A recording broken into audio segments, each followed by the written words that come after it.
Concentrate all your thoughts upon the work at hand. The sun's rays do not burn until brought to a focus.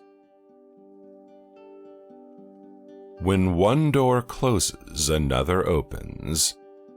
But we often look so long and so regretfully upon the closed door that we do not see the one which has opened for us. Educate the masses, elevate their standard of intelligence, and you will certainly have a successful nation. Dumbness comes from the fact that a child is born deaf and that it consequently never learns how to articulate, for it is by the medium of hearing that such instruction is acquired. I have discovered that my interest in my dear pupil Mabel has ripened into a far deeper feeling than that of mere friendship. In fact, I know that I have learned to love her very sincerely.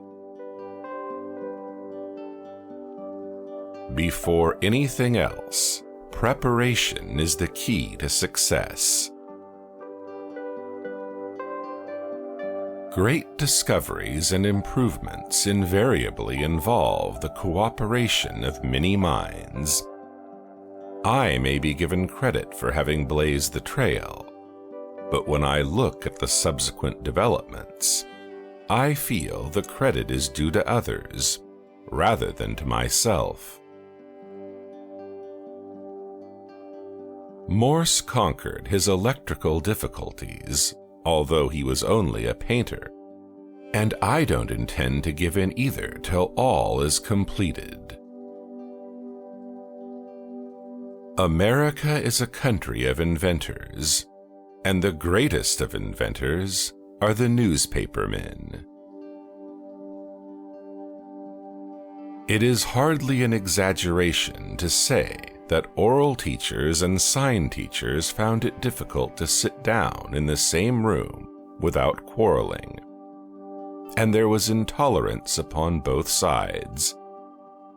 To say oral method to a sign teacher was like waving a red flag in the face of a bull, and to say sign language to an oralist aroused the deepest resentment.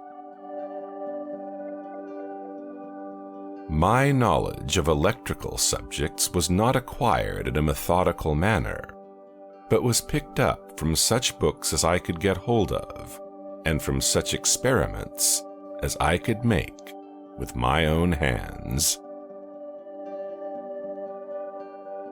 From my earliest childhood, my attention was specially directed to the subject of acoustics, and specially to the subject of speech. And I was urged by my father to study everything relating to these subjects, as they would have an important bearing upon what was to be my professional work. A man, as a general rule, owes very little to what he is born with. A man is what he makes of himself. The most successful men in the end are those whose success is the result of steady accretion. A man's own judgment should be the final appeal in all that relates to himself. I would impress upon your minds the fact that if you want to do a man justice, you should believe what a man says himself, rather than what people say he says. It is a neck-and-neck race between Mr. Gray and myself, who shall complete our apparatus first. He has the advantage over me in being a practical electrician, but I have reason to believe that I am better acquainted with the phenomena of sound than he is, so that I have an advantage there. It is not, of course, complete yet, but some sentences were understood this afternoon. I feel that I have at last struck the solution of a great problem, and the day is coming when telegraph wires will be laid onto houses just like water or gas, and friends converse with each other without leaving home. Such a chimerical idea as telegraphing vocal sounds would indeed, to most minds, seem scarcely feasible enough to spend time in working over. I believe, however, that it is feasible, and that I have got the cue to the solution of the problem.